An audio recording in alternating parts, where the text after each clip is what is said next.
certeza a igreja tem percebido que ao longo desse ano, tanto o pastor Ricardo quanto outros pastores e pregadores que passaram por aqui, têm tratado desse tema, a igreja que ama. E nós vamos hoje explorar um pouquinho mais desse assunto e conversar um pouquinho mais sobre alguns aspectos desse amor da igreja. O amor de Deus por nós, ele se manifesta de uma forma individual, no nosso relacionamento individual com Deus. Então, quando nós aceitamos a Cristo, nós passamos a chamar Deus de Pai, né? Nós saímos da condição de escravos e passamos a estar na condição de amigos. E esse é o nosso relacionamento individual com Deus. Mas também, quando nós aceitamos o Espírito e passamos a fazer parte da Igreja de Cristo, nós também percebemos que esse amor e esse relacionamento com Deus tem uma dimensão coletiva, que nos faz olhar para o próximo e pensar, poxa, esse próximo também é alguém por quem Deus exerce amor. Ele exerce amor para comigo, mas ele me permite olhar para o próximo e enxergar no próximo alguém que também é objeto do amor de Deus. E o que o Espírito Santo colocou no meu coração para compartilhar hoje com vocês é justamente sobre essa necessidade de reconhecer que nós, enquanto igreja, e especialmente enquanto igreja que eu entendo já a igreja dos últimos tempos, né, basta a gente olhar a palavra de Deus, o que ela nos diz sobre os últimos tempos, e olhar para as últimas notícias desse ano, desse mês, dessa semana, talvez, e perceber que nós já fazemos parte dessa igreja do fim, né? Uma igreja que tem visto guerras, rumores de guerras, né? Ameaças de guerras, filhos se levantando contra pais, pais se levantando contra filhos, nações se levantando contra nações, onde a gente vê o assassinato televisionado, um genocídio que a gente também não sabe como ajudar. Então, nós, como igreja, já fazemos parte dessa igreja do fim. E por isso, né, a gente vê que a palavra de Jesus tem se cumprido, e por isso nós temos de estar preparados para o retorno dele. E uma das características dessa igreja do fim é ser uma igreja que ama. E é isso que eu vou compartilhar com vocês. Eu vou pedir, por favor, que vocês abram a sua Bíblia no Evangelho de Lucas, capítulo 10. Nós leremos a partir do versículo 25 e iremos até o versículo 37.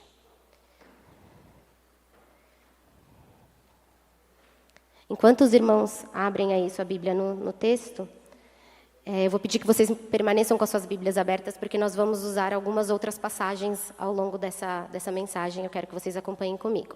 Então vamos lá, Lucas 10, capítulo 10, versículo 25. E eis que certo homem, intérprete da lei, se levantou com o intuito de pôr Jesus à prova, e disse-lhe, Mestre, que farei para herdar a vida eterna? Então Jesus lhe perguntou, o que está escrito na lei? Como você interpreta? A isto ele respondeu, amarás ao Senhor teu Deus de todo o teu coração, de toda a tua alma, de todas as tuas forças e com todo o teu entendimento. E amarás ao teu próximo como a ti mesmo. Então Jesus lhe disse, respondeste corretamente, faça isso e viverá. Ele, porém, querendo justificar-se, perguntou a Jesus, quem é o meu próximo? Jesus prosseguiu dizendo, certo homem descia de Jerusalém para Jericó e veio a cair na mão de ladrões, os quais, depois de tirarem tudo e lhe roubarem, lhe causaram muitos ferimentos. Retiraram-se, deixando-o semi-morto. Casualmente, descia um sacerdote por aquele mesmo caminho, e vendo-o, passou de largo. Semelhantemente, um levita descia por aquele lugar, e vendo-o também, passou de largo. Certo samaritano, que seguia o seu caminho, passou-lhe perto, e vendo-o, compadeceu-se dele. E chegando-se, pensou-lhe os ferimentos, aplicando-lhes óleo e vinho, e colocando-o sobre o seu próprio animal, levou-o para uma hospedaria e tratou dele. No dia seguinte, tirou 2 denários e o entregou ao hospedeiro, dizendo, cuida deste homem, e se alguma coisa gastares a mais, eu o indenizarei quando voltar. Qual desses 3 te parece ter sido o próximo do homem que caiu nas mãos dos salteadores? Respondeu-lhe o intérprete da lei, o que usou de misericórdia para com ele. Então Jesus lhe disse, vai e procede tu de igual modo. Até aqui, a leitura nesse momento. Então, nesse relato, né, que nós acabamos de ler, o evangelista Lucas ele traz um episódio de um intérprete da lei que queria, na verdade, testar a Jesus. Ele queria fazer, a palavra de Deus deixa bem claro, né, isso para a gente, ele queria fazer uma pergunta capciosa. Queria pegar Jesus no erro, né?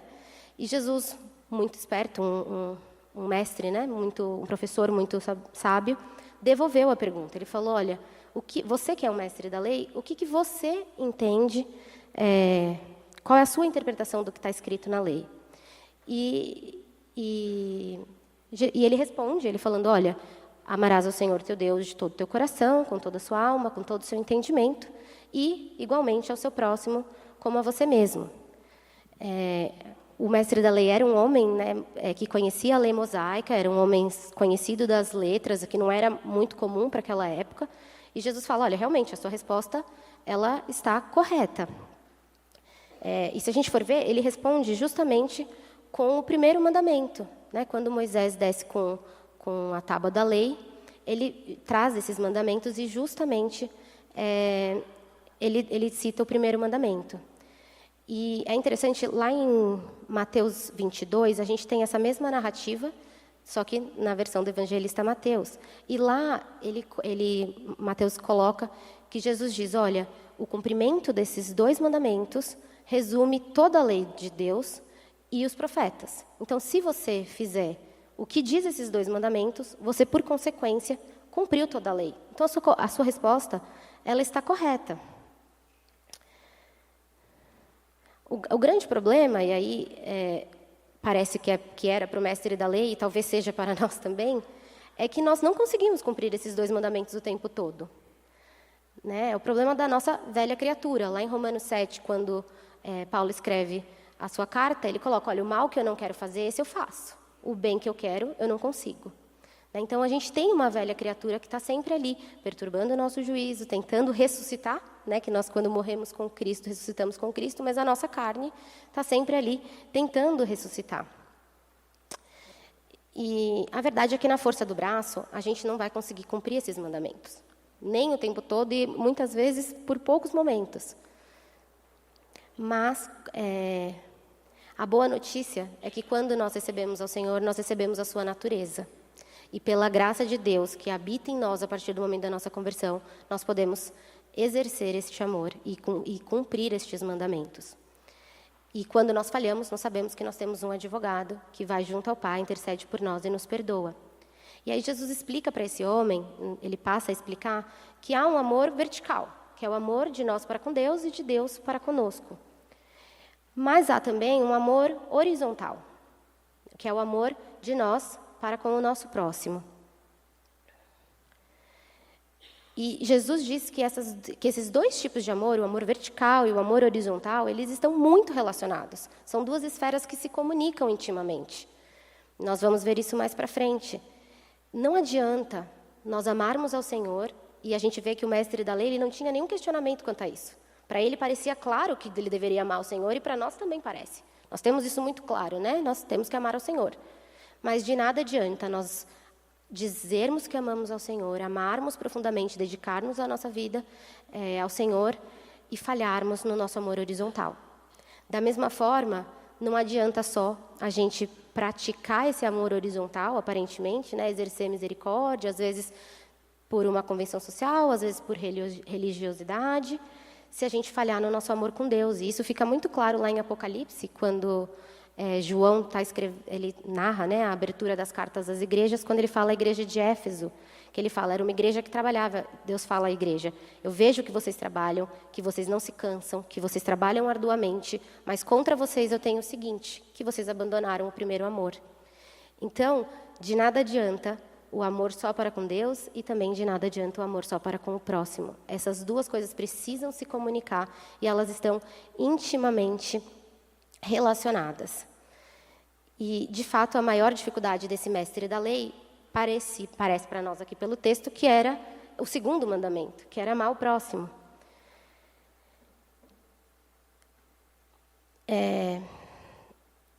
E esse amor que Jesus fala não é o amor que o mundo conhece, o mundo que a gente vê aí na mídia, o amor que às vezes a gente diz por aí.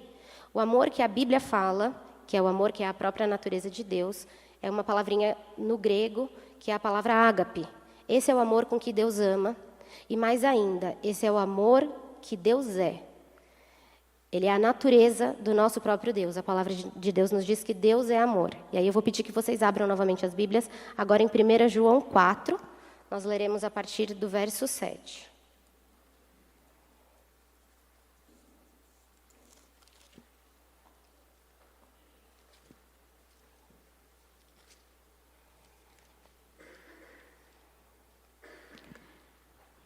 Vamos lá. Amados, amemo-nos uns aos outros, porque o amor procede de Deus, e todo aquele que ama é nascido de Deus e conhece a Deus. Aquele que não ama não conhece a Deus, pois Deus é amor. E aqui a palavra no grego é Deus é ágape. Todas as referências desse texto que nós vamos ler, quando nós lermos amor, ele usa a palavra ágape no grego. Nisto se manifestou o amor de Deus em nós, em haver Deus enviado seu Filho unigênito ao mundo, para vivermos por meio dele. E nisto consiste o amor. Não em que nós tenhamos amado a Deus, mas em que ele nos amou e enviou seu Filho como propiciação pelos nossos pecados.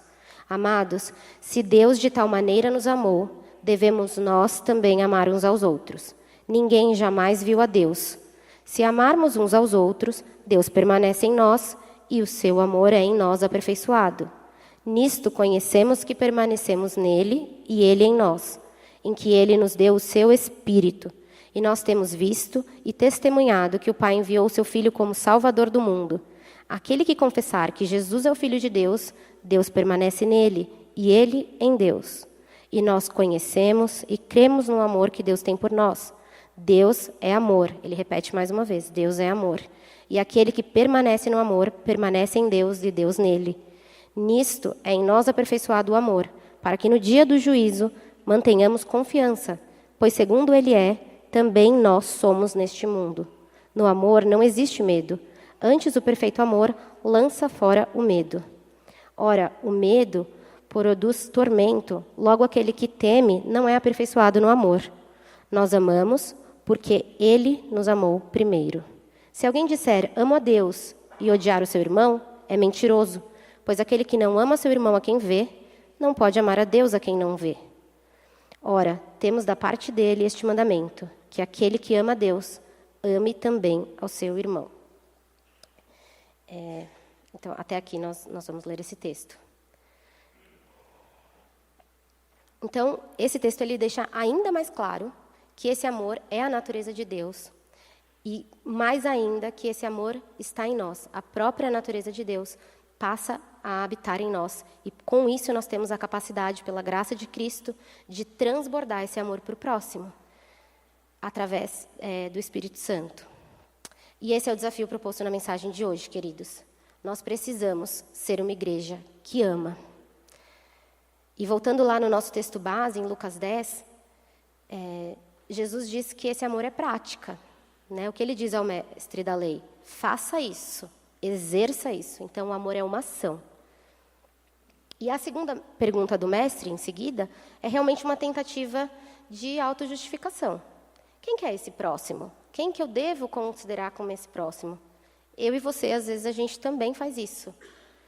Por a gente equivocadamente pensar que o amor é um sentimento, uma retribuição de algo que alguém nos fez, a gente, às vezes, vai ao Senhor pensando, será que esse próximo que eu estou vendo é realmente meu próximo? Senhor, mas o Senhor viu como ele pensa? O Senhor viu quem ele defende? O discurso que ele usa? Como ele me trata? Como ele trata tal pessoa? Definitivamente a gente chega ao Senhor e fala, Senhor, eu acho que esse próximo não merece do seu amor e muito menos do meu. Né? Muitas vezes a gente faz isso. E a gente fala, Senhor, essa criatura que o Senhor fez, eu estou achando que não é meu próximo. Não essa. Né?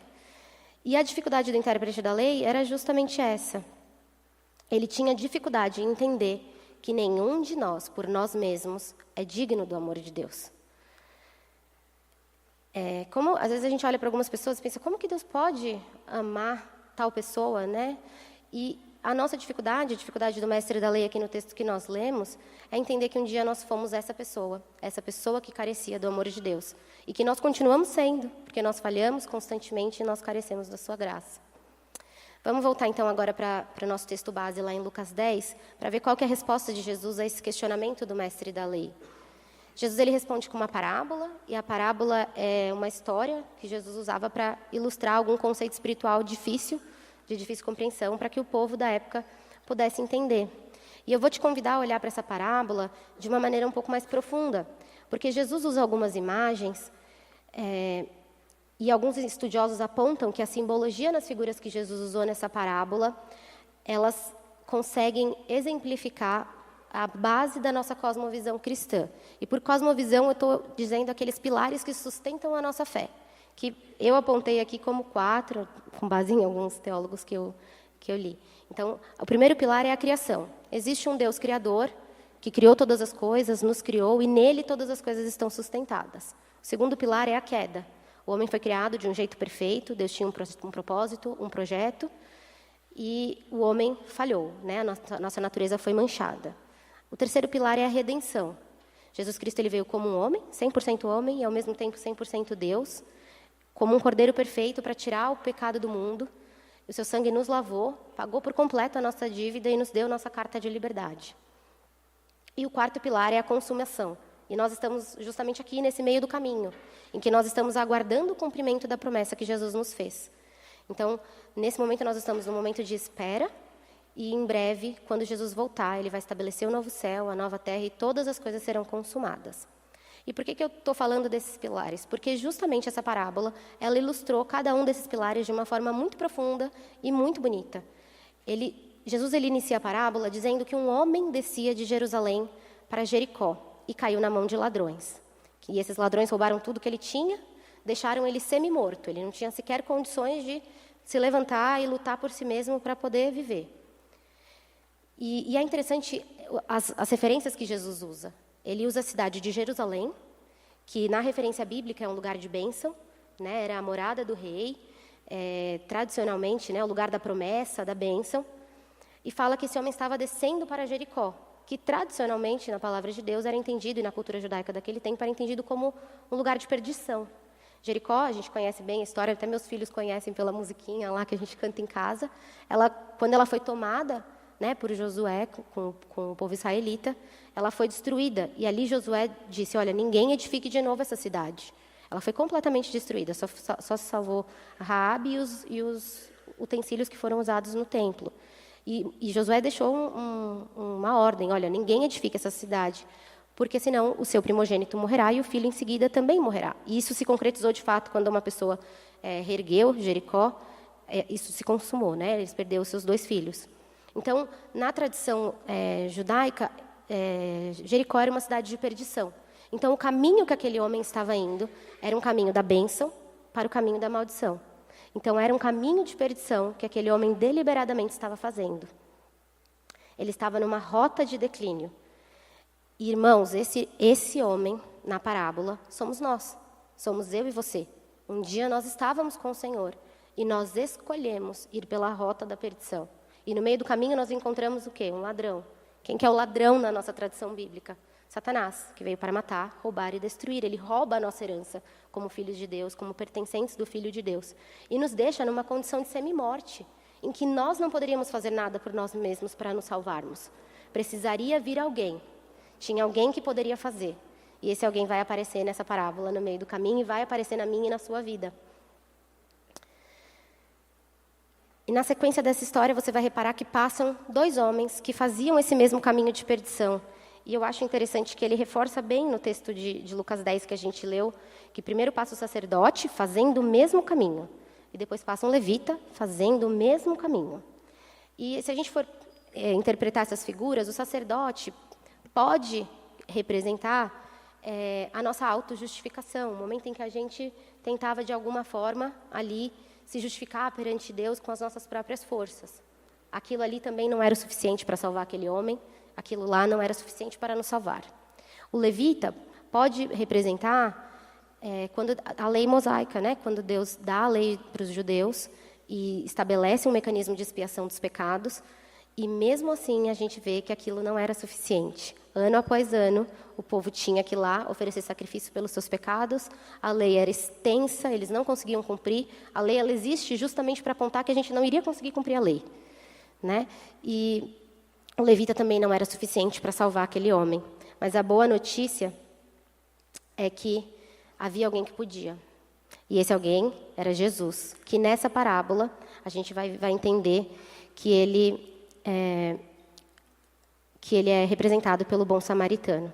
Então, nós vemos nessa parábola esse pilar da criação, o pilar da queda, e agora a gente vai ver esse pilar da redenção. É interessante que Jesus tenha escolhido para ajudar aquele homem a imagem de um samaritano, porque historicamente os samaritanos eram entendidos como inimigos dos judeus. Eles tinham ali uma rixa, né? Quando o reino se separou, o reino do norte ficou com a Samaria e o reino do sul ficou em Jerusalém. E o que aconteceu foi que os judeus que estavam no reino do norte começaram a se misturar com os gentios. Então, para os judeus, o povo de Samaria, o povo samaritano, era um povo impuro, pecador, inimigo da lei, inimigo do Senhor e, por consequência, inimigo deles. E aí eu fico pensando como deve ter sido, como que aquele mestre da lei deve ter recebido essa imagem. Poxa, passou um sacerdote, um levita, mas quem ajudou foi um samaritano, um inimigo. E Jesus foi tomado como inimigo, né? Ele foi considerado inimigo pelo povo judeu. E também, da mesma forma como aquele samaritano era uma mistura do judeu com os gentios, a própria missão de Jesus também era uma missão mista. Ele veio para os judeus, mas ele também veio para os gentios, e glória a Deus por isso, porque hoje nós estamos aqui. Se ele tivesse vindo apenas para os judeus, nós estaríamos perdidos. E aí nós temos, bem claro nessa parábola, representado esse pilar da redenção, e a figura do samaritano é a figura do próprio Jesus. E a gente vê o que aquele homem faz. O samaritano, ele pega aquele homem, ele usa vinho, ele usa óleo, que também interessante a figura que ele usa para representar isso, né? Na tradição, a gente sabe, né, pela Bíblia, o vinho representa o próprio sangue de Jesus e o óleo era usado para unção, né, representando figurativamente o próprio Espírito Santo. Então ele usa o seu sangue para remir e o óleo para derramar o Espírito Santo. E aí ele põe aquele homem ali no seu animal, leva aquele homem dali para uma hospedaria, cuida dele, mas ele precisa se ausentar por um período. E ele deixa esse homem para ser cuidado pelo hospedeiro, né, pelo dono da hospedaria, dá ali um dinheiro para ele e fala, olha, cuide dele até que eu volte. E agora vamos explorar essa segunda parte, né? Quem que esse hospedeiro representa? Quando Jesus vai embora, ele fala, eu não vou deixar vocês órfãos, eu não vou deixar vocês sozinhos. Eu deixo com vocês o Espírito Santo Consolador. Ele vai cuidar de vocês na minha ausência. E aqui nessa parábola, o hospedeiro representa o próprio Espírito Santo, que cuida daquele homem até que o samaritano, que é o próprio Jesus, volte. Então, nós também estamos entregues, né, ao Espírito Santo para aguardar o retorno de Cristo, e nós somos por eles cuidados. Mas o Espírito Santo, ele exerce, né, o hospedeiro exerce esse cuidado com o homem que estava ali naquela condição, em um local físico, que ele fala que é a hospedaria. E, se nós usarmos essa figura, a hospedaria pode ser entendida como a igreja. Justamente a igreja. É nesse local, é na igreja, onde o Espírito Santo tem liberdade para agir, para curar os feridos que a gente encontra pelo caminho e para restaurar com o vinho, que é o sangue, e com o óleo, que é a unção. Então, nós somos essa igreja. Então, a igreja ela não pode ser só um local de encontro apenas. Ela é um local de encontro. É o local onde nós cultuamos ao nosso Deus, onde nós exercemos a nossa comunhão, mas ela é muito mais do que isso. A igreja é o local, e aí eu falo local não físico, porque não é essas 4 paredes, é quando nós estamos reunidos como igreja, onde o Espírito Santo deve ter liberdade para agir e para cuidar dos feridos pelo caminho. E nós precisamos ser instrumentos desse cuidado e tratar o próximo como alguém que é alvo do amor de Deus. Isso nos traz um senso de responsabilidade. Pelo menos trouxe a mim enquanto estava preparando essa mensagem. Me traz um senso de responsabilidade muito grande. Eu sou a hospedaria do Espírito Santo. Você é a hospedaria do Espírito Santo. E esse é o nosso papel. Feita essa explicação, eu vou, de uma forma bem breve, falar de 4 características do amor do tipo de Deus, esse amor ágape, que está narrado aqui nessa passagem que nós lemos, e que nós precisamos, enquanto igreja, enquanto espaço onde o Espírito Santo flui de forma livre para exercer cuidado, nós precisamos desenvolver e exercer. A primeira característica desse amor, do tipo de Deus, é que ele não leva em conta a virtude do próximo. Ele não leva em consideração o quanto o próximo é merecedor ou não do amor de Deus. Imagina o choque do mestre da lei ao ver que o sacerdote e o levita não exerceram esse amor, mas o samaritano sim. E a Bíblia nos diz que Deus nos amou enquanto nós éramos inimigos. Não fomos nós que amamos ao Senhor, né? No texto que nós lemos de João, ele fala, ele nos amou primeiro. Nós só amamos porque ele nos amou. Então, nós não tínhamos nenhuma virtude em nós que fizesse com que o Senhor olhasse para nós e falasse, não, esse aqui eu vou parar para ajudar. Não foi algo que o Senhor viu em nós. Foi a própria natureza do Senhor. Então, ele não leva em conta a nossa virtude.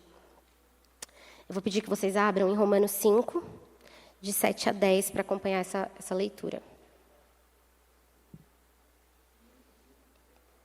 Romanos 5, de 7 a 10.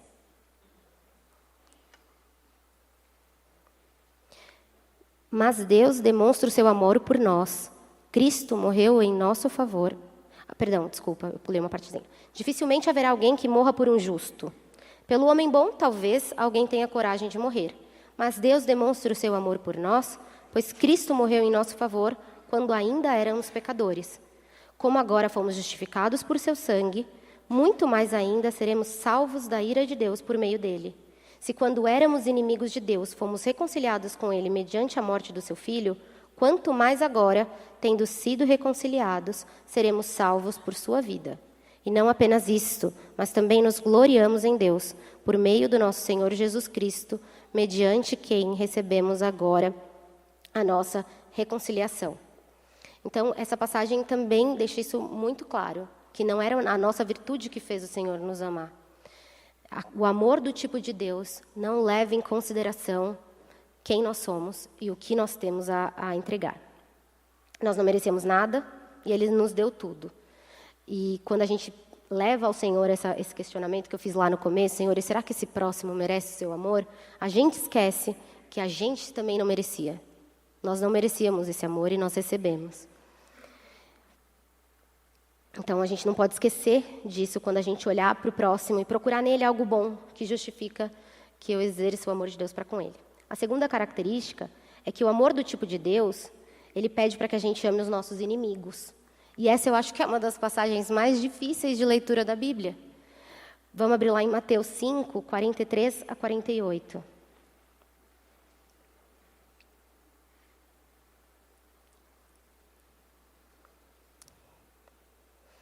Vocês ouviram o que foi dito, ame ao seu próximo e odeie o seu inimigo. Mas eu lhes digo, amem os seus inimigos e orem por aqueles que o perseguem, para que vocês venham a ser filhos de seu Pai que está no céu. Porque ele faz raiar o seu sol sobre os maus e sobre os bons, e derrama chuva sobre os justos e os injustos. Se vocês amarem aqueles que os amam, que recompensa receberão? Até os publicanos fazem isso.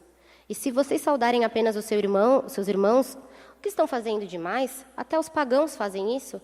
Portanto, sejam perfeitos, como perfeito é o Pai Celestial de vocês. O amor do tipo de Deus nos diz para amar, independentemente de como nos tratam.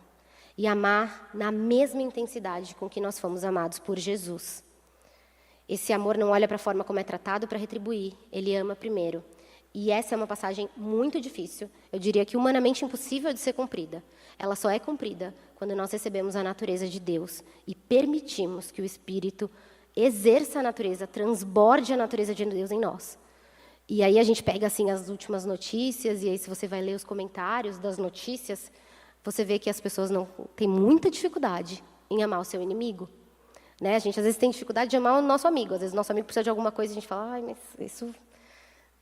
não sei. Mas quando é o nosso inimigo, menos ainda. A Bíblia fala que a gente deve orar pedindo bênçãos sobre ele. Isso é a coisa mais difícil de se fazer. Mas ela é possível de ser feita se nós temos o amor de Deus em nós. A terceira característica desse amor ágape, desse amor do tipo de Deus, é que ele não mede custos pessoais para exercer o amor. Na parábola, a gente vê que aquele homem abre mão do vinho, do óleo, coloca o homem sobre o seu próprio animal, possivelmente ele teve que andar todo o restante do caminho, deixou lá na estrebaria um dinheiro que possivelmente lhe faria falta para a viagem. E mesmo assim, aquele homem faz todas essas coisas. Então, o amor do tipo de Deus, ele não para medir quanto isso vai me custar, se isso vai ser muito penoso de ser realizado. Ele olha para a condição do homem e sente amor. Em Mateus 5:38, Jesus ele também nos ensina como lidar quando o amor nos custa algo. Eu vou ler Mateus 5, a partir do 38, também é no mesmo contexto do Sermão da Montanha que nós lemos agora há pouco. Vocês ouviram o que foi dito, olho por olho e dente por dente. Mas eu lhes digo, não resistam ao perverso. Se alguém o ferir na face direita, ofereça-lhe também a outra. E se alguém quiser processá-lo e tirar-lhe a túnica, deixe que leve também a capa. Se alguém o forçar a caminhar com ele 1 milha, vá com ele 2. Dê a quem lhe pede e não volte as costas àquele que deseja pedir-lhe algo emprestado. Então, não levar em conta os custos pessoais na hora de exercer o amor é uma forma de honrar a Cristo. Porque nós custamos muito. Nós custamos muito para o nosso Senhor. Nada que nos custe custará tanto quanto custou ao nosso Cristo. O único perfeito, Cordeiro perfeito, que derramou seu sangue na cruz. O próprio Deus se entregou. Então, nenhum custo para nós vai custar tanto quanto nós custamos ao nosso Mestre. Então, nós também podemos exercer esse amor e devemos exercer esse amor, tendo em vista o quanto nós custamos ao nosso Mestre, ao nosso Cristo. E, em 4º lugar, o amor do tipo de Deus faz como Jesus faria. Esse ponto é um resumo praticamente dos demais. Ele é um convite para que a gente não se desvie pelo caminho. E eu não estou falando aqui para você ajudar a cada esquina. Faça isso com a orientação do Espírito Santo, com o discernimento que o Espírito lhe der, mas é com a sensibilidade de ouvir a voz do Espírito, de olhar para o lado e de amar como Jesus amou. Amar essa pessoa como Jesus amaria. E nós fazemos parte, né? Às vezes, a gente não precisa ir muito longe, né? Quando a gente fala de desviar o olhar, eu vou dar um exemplo pessoal aqui, não sei se elas estão aqui. Mas a gente tem uma igreja relativamente grande, com muitos ministérios, e muitas vezes, e aí eu vou dar o meu exemplo, a gente vem, entra aqui, participa do culto e vai embora. Nós não olhamos, às vezes, para o lado para ver quem está faltando.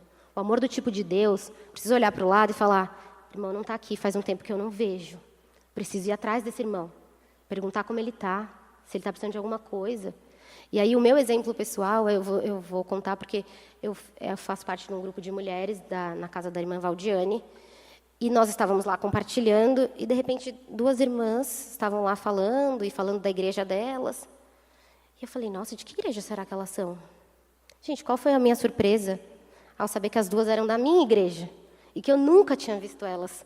É a Deise, que está lá no berçário, e a Rogelma, que são irmãs atuantes, e que eu, na minha cegueira, de vir aqui prestar um culto e ir embora, não olhei para o lado e não reconheci pessoas novas que estavam chegando e que estavam trabalhando. Então, esse amor do tipo de Deus faz como Jesus faria. Jesus ele não chegaria num lugar e não notaria as pessoas. Jesus notava as pessoas, a gente sabe que ele parava o seu caminho, ele às vezes tinha uma missão num outro lugar, mas ele ajudava os necessitados no meio do caminho, ele fazia isso. A gente tem diversos exemplos aqui na Palavra de Deus e nós precisamos exercer esse amor do tipo de Deus, fazendo como Jesus faria. Então, meus irmãos, caminhando aqui para o final, se nós temos esse amor de Deus, que é esse amor ágape, nós temos toda a condição de amar como Ele amou. O amor é uma resposta da igreja ao clamor do mundo por Deus, ainda que o mundo não reconheça isso.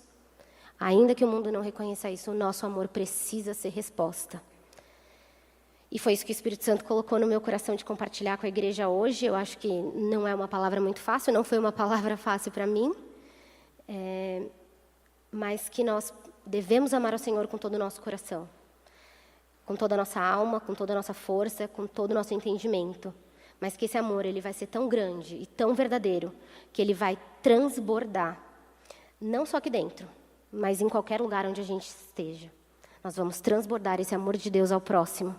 E nós vamos conseguir exercer não só o nosso amor vertical de devoção ao Senhor, mas o nosso amor horizontal, de ser o Senhor, de ser a resposta de amor que o mundo precisa. E aí eu vou concluir lendo uma última passagem de Mateus 24. Eu vou pedir que vocês abram, por favor, a partir do verso 3.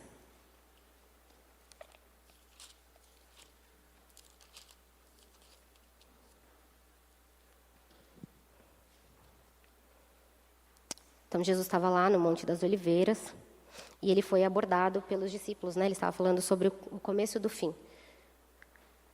Vou ver aqui nessa minha versão.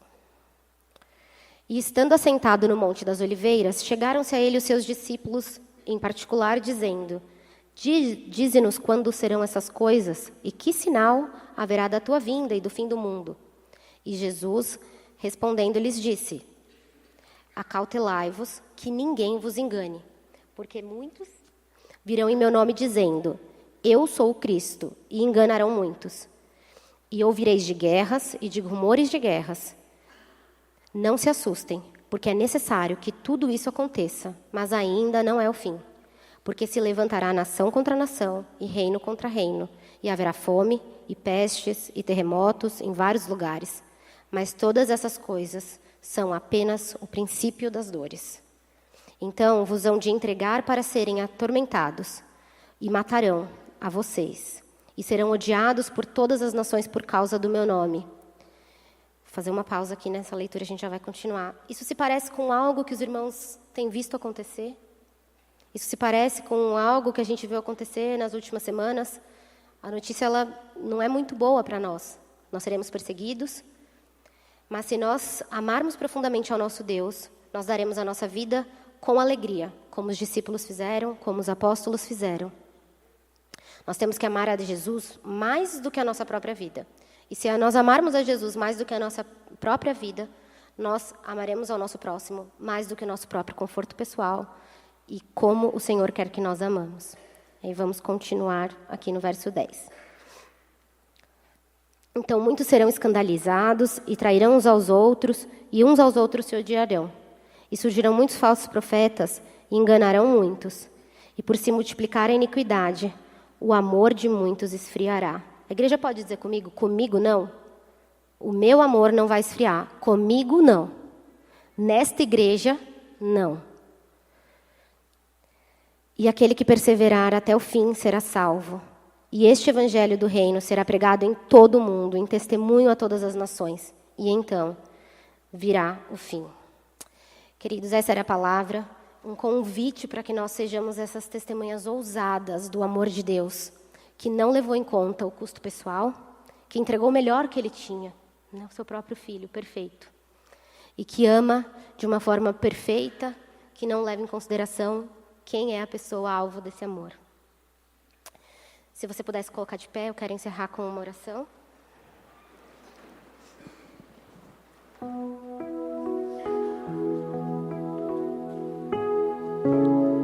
Paizinho, graças te damos pela sua santa palavra, Senhor. Obrigada, Senhor, porque o Senhor nos deixou um manual, ó Pai. Obrigada, Senhor, pelo seu sacrifício, Pai. Pelo seu amor tão grande por nós, ó Deus. Que nos amou, Pai, quando nós não merecíamos nada, Deus. Obrigada, Senhor. Que nós, Senhor, estudando a sua palavra, que na comunhão de igreja, nós possamos, Senhor, transbordar desse amor que o Senhor demonstrou por nós, ó Pai. Que nós possamos, Senhor, deixar a sua natureza se manifestar em nós, Senhor, e não a nossa natureza, Pai. Que, Senhor, a sua palavra cumpra, Senhor, em cada um o seu propósito individualizado. Senhor, o seu Santo Espírito em cada um aqui dará aplicação prática, individualizada, Senhor, como só tu sabes fazer, ó Deus. Estão aqui, Senhor, os nossos corações. Está aqui a tua igreja, Pai. Uma igreja que quer ser uma igreja que ama como tu amou. E nós só poderemos fazer isso se o Senhor estiver em nosso meio, se o Senhor transbordar em nós, Senhor, e nós te pedimos, encha-nos, Pai. Encha a tua igreja com teu amor, ó Deus. Que nós possamos, Senhor, ser testemunhas do seu amor. Que nós possamos praticar o seu amor em ação, como o Senhor nos ensinou, ó Deus. E nós te clamamos também, Senhor, que se há alguém aqui que não conhece desse amor, que não experimentou esse amor, ó Pai, que o seu amor e que a sua imagem seja revelado a Ele, Senhor, neste culto, no decorrer dessa semana, ó Pai. Revela-se, Senhor, a essas pessoas, ó Deus, que eles possam experimentar do Seu amor, da Sua graça, ó Pai, e juntos, Pai, caminhar como igreja até o alvo, até a Sua volta, Pai, a qual nós esperamos ansiosos, Senhor. Nós precisamos de Ti, ó Pai. Que o Senhor receba as nossas orações, que o Senhor receba o nosso culto, ó Pai, e que de uma maneira muito especial, o Senhor, preencha as nossas vidas, Senhor, apague as nossas falhas, ó Pai, e encha o nosso ser com Seu amor. É isso que nós Te clamamos, no nome de Jesus. Amém.